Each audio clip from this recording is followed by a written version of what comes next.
आपको एक्सरसाइज 1.1 का कॉन्सेप्ट और एक्सरसाइज कंप्लीट करवा दिया था, और एक्सरसाइज 1.2 की कॉन्सेप्ट भी मैंने दे दिया था आपको। आज हम बात करेंगे एक्सरसाइज 1.2 के सॉल्यूशंस की। ठीक है, तो चलिए स्टार्ट करते हैं। हमारा फर्स्ट क्वेश्चन जो है, नीचे दिए गए कथन सत्य हैं या असत्य हैं, कारण के साथ अपने उत्तर दीजिए। इसमें फर्स्ट जो हमारा क्वेश्चन बोला गया है, फर्स्ट के फर्स्ट पार्ट में, प्रत्येक अपरिमेय संख्या एक वास्तविक संख्या होती है। तो मैंने आपको कॉन्सेप्ट जब दिया था वास्तविक संख्या क्या, तो मैंने बताया था कि वास्तविक संख्या में क्या होता है, परिमेय संख्या भी आती हैं और अपरिमेय संख्या भी आती है। ठीक है, जब दोनों संख्याएं आती हैं तो हमारी क्या कहलाती हैं, वास्तविक संख्या कहलाती है। यानी परिमेय संख्या और अपरिमेय संख्या दोनों के मिश्रित को ही हम क्या बोलते हैं, वास्तविक संख्या बोलते हैं। तो चलिए इसमें जो हमारा फर्स्ट पार्ट है ये क्या हो जाएगा, ट्रू हो जाएगा। क्यों होगा, जो देखते हैं क्यों होगा हमारा ये ट्रू, यानी क्या हो जाएगा, सत्य। जैसा कि मैंने आपको बताया था, वास्तविक संख्या के दो पार्ट होते हैं, एक परिमेय संख्या और एक अपरिमेय संख्या। ठीक है, आपसे क्वेश्चन में बोला गया है कि अपरिमेय संख्या, अपरिमेय संख्या आप जानते हो क्या होता है हमारा। ठीक है, इसे हम p/q के रूप में नहीं लिख सकते हैं। ठीक है, ये हमारी दशमलव प्रणाली में होती हैं, जो कैसी होती हैं, रिपीटेबल और नॉन रिपीटेबल होती हैं। ठीक है, इसे हम p/q के रूप में नहीं लिख सकते हैं। ठीक है, नॉट इक्वल टू 0, और ये हमारा क्या होता है, p/q के रूप में हम लिख सकते हैं। तो ये क्या हो जाएगा, अपरिमेय संख्या वास्तविक संख्या में होती है। तो ये हमारा कंडीशन क्या हो जाएगा, ट्रू हो जाएगा। अब बात करते हैं सेकंड स्टेटमेंट की हम लोग। तो इसमें देखो क्या दिया गया है, संख्या रेखा का प्रत्येक बिंदु, ध्यान से सुनिएगा, संख्या रेखा का प्रत्येक बिंदु रूट m के रूप का होता है, जहां m एक प्राकृत संख्या है। क्या रूट m को हम संख्या रेखा में रिप्रेजेंट कर सकते हैं? और इन्होंने कंडीशन लगा दी, यहाँ पे m क्या है, एक प्राकृत संख्या है। चलिए समझते हैं। आपकी संख्या रेखा ये है, 0 माइनस का 1 2 3 माइनस का 4 1 2 3 4। अब देखिए प्राकृत संख्या आपकी जानते हैं आप क्या होती है, जो हमारे नेचुरल नंबर्स होते हैं 1 2 3 डॉट डॉट डॉट डॉट। ठीक है, जब डॉट हमारे ये इन्फिनिटी तक होते हैं, तो हम यहाँ पे अगर रूट m के प्लेस में नेचुरल नंबर रखते हैं तो क्या मिल जाएगा हमें, √1 √2 √3 और √4। ठीक है, ये तो हमारा 1 ही हो जाएगा। ये कितना हो जाएगा हमारा, 1.14 होता है। ठीक है, और √3 आप जानते हो 1.732 होता है, और ये तो हमारा 2 हो जाएगा। तो अगर आप गौर से देखिए तो संख्या रेखा में सबसे पहली बात क्या आ रहा है, धनात्मक नंबर भी होते हैं और ऋणात्मक नंबर भी होते हैं। जब धनात्मक और ऋणात्मक दोनों नंबर हमारे होते हैं तो ये स्टेटमेंट हमारा क्या हो जाएगा, गलत हो जाएगा। जब ये हमारा स्टेटमेंट गलत हो जाएगा तो हम बोल सकते हैं क्या है, हमारा असत्य है। असत्य यानी क्या हो जाएगा, फॉल्स हो जाएगा। क्यों फॉल्स हो रहा है, क्योंकि यहाँ पे क्या है, हमारे धनात्मक नंबर्स भी हैं और ऋणात्मक नंबर्स भी हैं, और कंडीशन क्या दी गई, सिर्फ नेचुरल नंबर्स की बात की गई है। आपको इसमें एक बात और बता दें, √2 और √3 के बीच हमारे और भी नंबर्स होते हैं, जिसको हम नंबर लाइंस में इंडिकेट करते हैं। ठीक है, तो यहाँ पे मेन रीजन सिर्फ ये है कि यहाँ पे धनात्मक भी होते हैं और ऋणात्मक भी होते हैं, इस वजह से हमारी कंडीशन क्या हो रही है, फॉल्स हो रही है। ठीक है, चलिए आगे बढ़ते हैं थर्ड पार्ट की ओर। इसमें बोला गया प्रत्येक वास्तविक संख्या एक अपरिमेय संख्या होती है। प्रत्येक वास्तविक संख्या एक अपरिमेय संख्या होती है, यानी प्रत्येक वास्तविक संख्या सिर्फ एक अपरिमेय संख्या ही होती है, परिमेय संख्या नहीं होती है। गलत, जो हमारी वास्तविक संख्या होती है परिमेय संख्या भी होती है और अपरिमेय संख्या भी होती है। तो जो हमारा ये थर्ड स्टेटमेंट क्या हो जाएगा, असत्य हो जाएगा, क्योंकि वास्तविक संख्या में क्वेश्चन में क्या बोले, वास्तविक संख्या सिर्फ अपरिमेय संख्या ही होनी चाहिए, जबकि ऐसा नहीं है। वास्तविक संख्या जो हमारी होती हैं दोनों के मिलने से बनती है, यानी परिमेय संख्या और अपरिमेय संख्या। तो हम कह सकते हैं ये हमारा कंडीशन क्या है, असत्य है, यानी फॉल्स। ठीक है, ये हो जाएगा प्रत्येक वास्तविक संख्या परिमेय व अपरिमेय के मिलने से बनती है।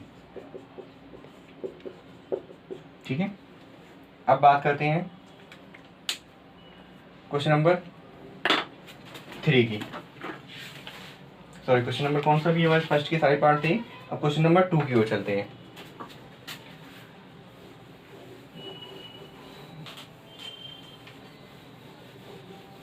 क्वेश्चन नंबर 2 में बोला गया है, क्या सभी धनात्मक पूर्णांक के वर्गमूल अपरिमेय होते हैं? तो ये बात बिल्कुल गलत है। यदि नहीं तो एक ऐसी संख्या के वर्गमूल का उदाहरण दीजिए। सबसे पहले मैंने यहाँ लिख दिया नहीं। अब ये नहीं क्यों लिख दिया? क्या सभी धनात्मक पूर्णांकों के वर्गमूल, वर्गमूल का मतलब क्या है? जैसे मैंने यहाँ पे कुछ नंबर्स लिए जो हमारे क्या होते हैं, अगर इनको हम रूट से बाहर निकालेंगे तो हमारा क्या आएगा, एक संख्या आएगी जो हमारे कैसे पी वाई के ग्रुप में होने चाहिए। ठीक है, और ये क्या बोले, अपरिमेय हो। तो जैसे मैंने यहाँ पे 4, 9, 16, 25 डॉट डॉट डॉट ले लिए। अगर आप इसका क्या निकालते हो, वर्गमूल निकालते हो, तो √4, √9, √16, √25। क्वेश्चन में आपसे बोला गया है क्या अगर इनको हम जब रूट से बाहर निकालते हैं तो ये हमारे अपरिमेय संख्या होंगी? अपरिमेय संख्या तुम्हारे ये होंगी नहीं, क्योंकि क्या बोल रहे हैं ये हमारे हो जाएंगे। 4 को बाहर निकालो 2 आएगा, इसको बाहर निकालो 3 आएगा, इसको बाहर निकालो 4 आएगा, इसको बाहर निकालो 5 आएगा। तो ये हमारे कैसे हैं, p/q के रूप में है। अब p/q के रूप में कैसे हैं हमारे ये, अगर आप इसके अपॉन में 1 लगा दोगे तो ये सभी कैसे आ जाएंगे, p/q के रूप में हो जाएंगे। तो हम बोल सकते हैं कि हमारा क्या है, ये हमारी सभी कैसी हैं, परिमेय संख्याएं हैं। ठीक है,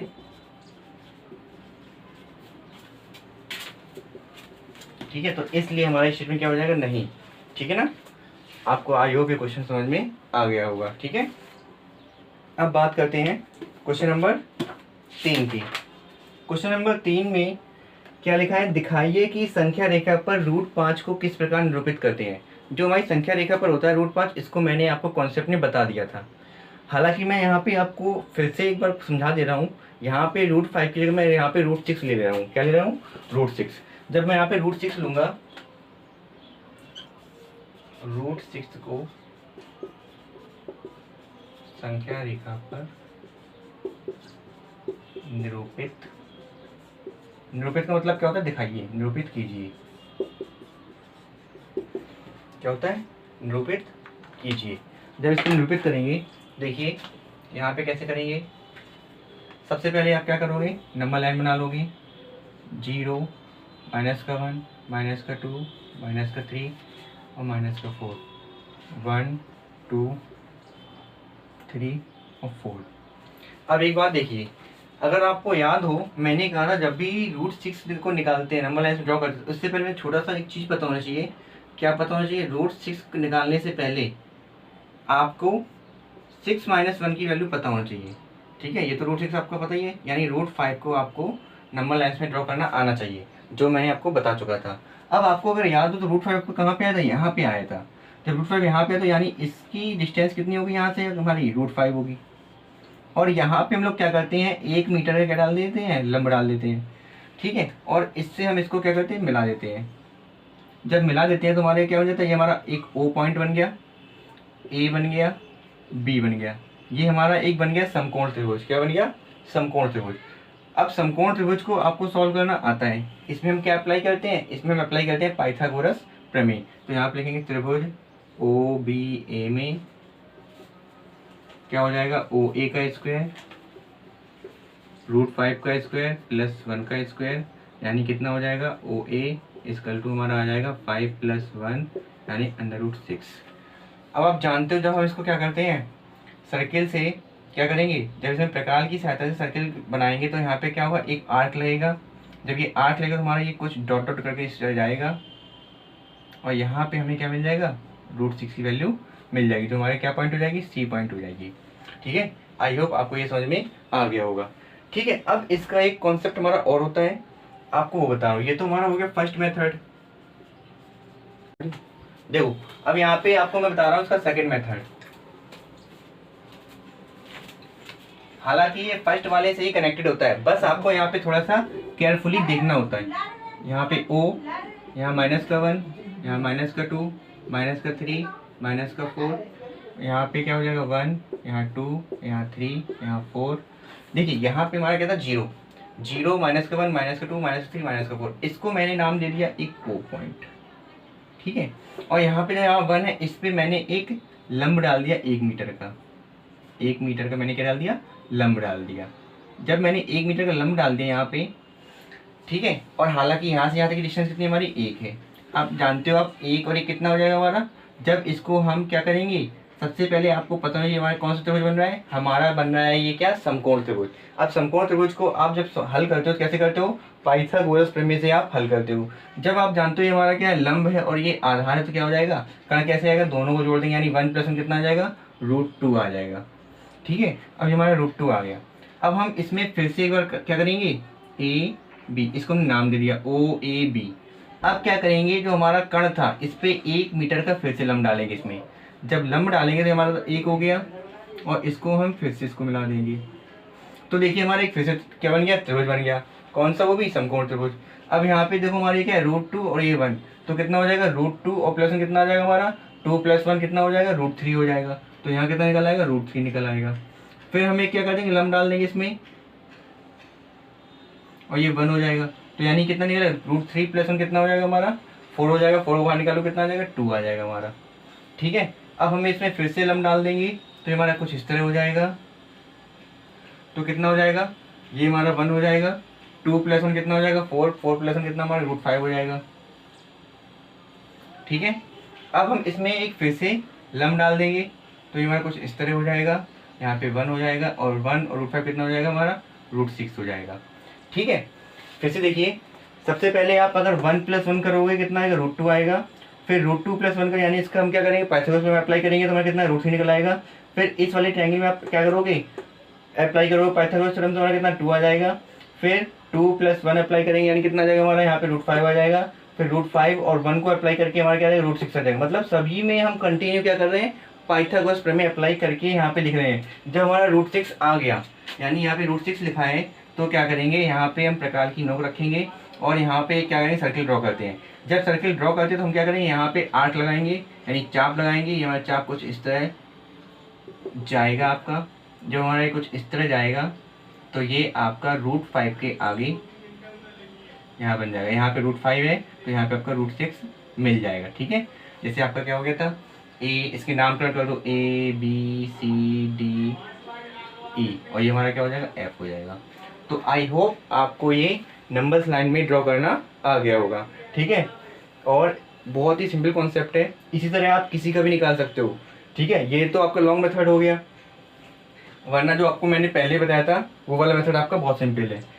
हमेशा उसके लिए ये ध्यान रखना, जब भी आपको कोई बोले कि आप √10 को संख्या पर रिप्रेजेंट करो, तो √10 से पहले आपको क्या आना चाहिए, इसका पिछला यानी 10 - 1 करो कितना आएगा, 9। 9 का मतलब क्या है आपका, 3। कितना है आपका, 3। तो 3 आप नंबर लाइन्स में ड्रॉ कर सकते हो, ठीक है। अब जैसे मैंने बोल दिया आपसे √7 का, यहाँ पे √6 लिखा है तो क्या हो जाएगा, 7 - 1 यानी √6 का आपको मैंने बताया ही था। तो यहाँ तक की डिस्टेंस ले लेंगे और ड्रॉ करेंगे, आपका बन जाएगा, ठीक है ना। आई होप आपको ये समझ में आ गया होगा। Thank you.